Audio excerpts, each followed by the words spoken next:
Ganito yung paggawa ng bahay dito mga kabayan para makasurvive sa lamig yung bahay. So tingnan nyo sa labas, nag-snow pa oh. Tapos may mga tao pa naglalakad dyan. Ayan. So i-zoom natin na. Ayan oh, naglalakad sila dyan oh. So ganito paggawa ng bahay dito. Kahit concrete yan, may insulation. Ito mayroong plastic.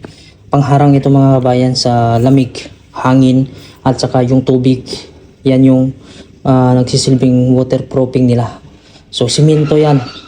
Pero may mga insulation. Ito yung insulation. Talagang hindi makakapasok yung lamig dyan. Ang kakapal. Tapos lagyan pa ito ng heater dito. So ganito paggawa ng bahay.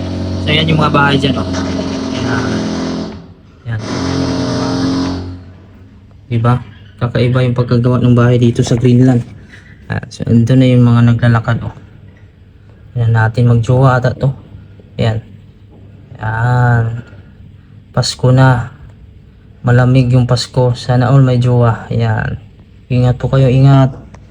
So, yan. Ganyan paggawa ng bahay dito sa Greenland. So yan. Puro insulation. Yan. So ganyan lang kabayan. No? Sinare ko lang dito yung pagtatrabaho sa bahay ng Greenland.